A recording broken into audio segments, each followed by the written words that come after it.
Aston Martin, after starting strong this year, they've somehow managed to fall off from just behind Red Bull to being maybe the 4th or 5th fastest team on the grid. But it seems it's not entirely over, as Aston Martin not only sent a fierce warning to Red Bull, but to the rest of the grid that they're not done with upgrades and have many more to go. Even though there are budget limits due to the F1 cost cap, Aston Martin can still work on improving their 2023 car during the season, even after experiencing a decrease in performance.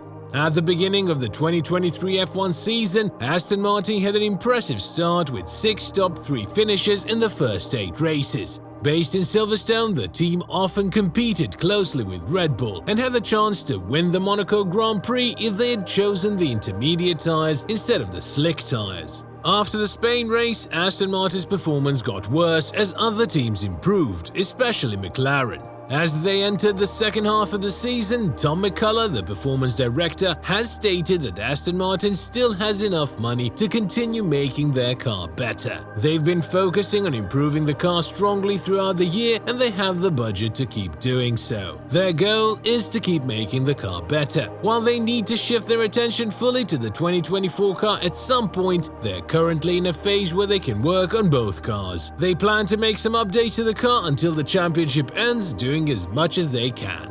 Even the lessons they learned for the 2024 car can be applied now. Whether it's about computer simulations, wind tunnel testing, or the mechanical aspects, they are pushing their efforts until the very end. In the middle of their season struggles, McCullough clarified that Aston Martin has comprehended the issues they've been facing and their strategies focused on constant improvement. He mentioned, "We have a good grasp of what went wrong with the car. The updates planned for the latter part of the season are already aimed at improving the areas where we've been weaker."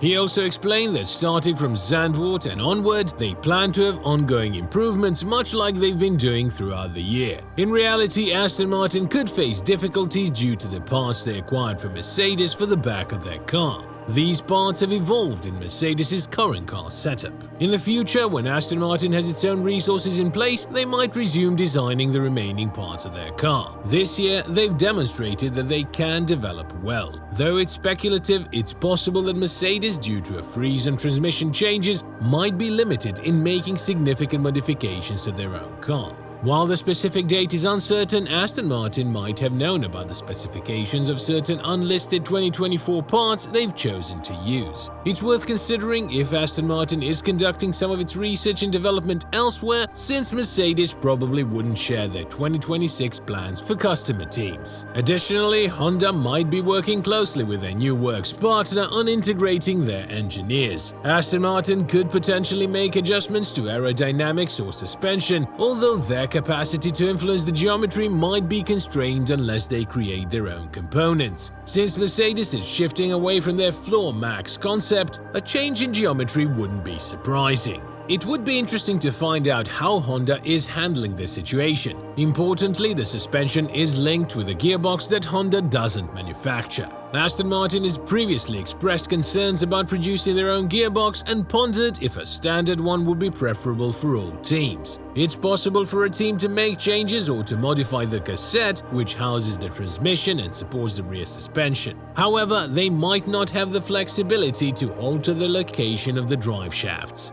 This situation could affect not only the driver's position, but also impact how they've aimed to balance the car. It's just a guess, but Honda might be planning to create gearboxes for the 2026 season. Earlier in the season, there were comments suggesting that Honda was addressing the transmission issues experienced by Red Bull Racing.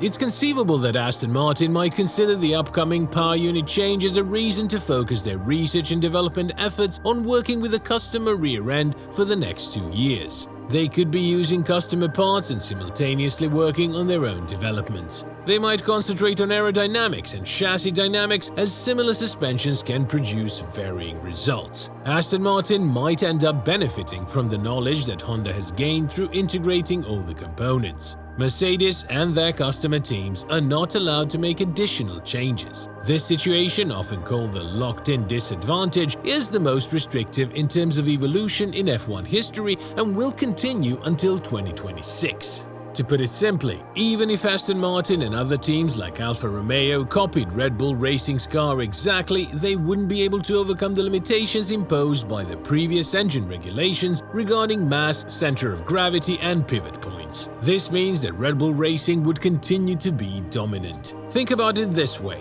if someone froze the power units, or engines, in 2017 without any changes, who would be in the lead afterward? Mercedes, of course. But in this position, it's the opposite. I mean, if I'm being honest, wouldn't it be better to use the extra money for next year's car instead? They could work on improving their performance during the winter break. If you consider the strategy used by Alpine, it might lead to being stuck with a car next year that doesn't perform well, because they spend too much time on the current one. They're almost close to catching up with Red Bull Racing in terms of performance. Is it a smart decision to work on both cars after the summer break while following the budget limit? Are they risking their ability to make the best possible car for them in 2024? Can they really make significant improvements to the AMR 23 car? Alpine believes they can outperform McLaren, while Aston Martin aims to do better than Mercedes and Ferrari. I'll just enjoy watching the rest of the season. Max Verstappen and Red Bull Racing are in the lead. Now I'm curious to see who will secure the next 4 positions in both championship races. What I personally think is that Aston Martin are trying to get the best possible results from this car as much as they can. I mean, they know they have a previous world champion driving for them, so it would be best possible scenario if they can get a win. It would be a huge statement to the rest of the grid. The team led by Lawrence Stroll is fully committed to spending as much as necessary to improve their performance. According to Motorsport, they still have a significant amount of money left to use, and they won't exceed the $135 million budget limit. Between the two Aston Martin drivers, it's clear that Fernando Alonso is the top driver. His teammate Lance Stroll hasn't been able to match him in any aspect and hasn't achieved a podium finish yet. On the other hand, Alonso has reached the top 3 in 6 different races, including 2 second-place finishes. Aston Martin's team principal Mike Crack has consistently mentioned that they aren't concerned about their recent struggles. Crack understands where the issues lie and is confident they can find a solution to improve their performance in the upcoming races. The team's performance director, Tom McCullough, is also confident in their financial situation. And as we said before, they still have a substantial amount of money left to use, so there's no risk of going beyond the $135 million budget limit. According to Motorsport, McCullough shared that the team will keep working on developing the car until the very end of the season. This news will likely make Fernando Alonso happy, as he has appeared frustrated lately. He aimed to win his first F1 race since 2013 at the beginning of the season. However, the team's performance constraints have delayed his hopes of achieving that. If Aston Martin makes the good correct decisions for the rest of the season and gets the right improvements, there's a chance for that, and they should hope that something unexpected might happen to Red Bull during a race. For example, this could be a race-ending issue or a collision with another car.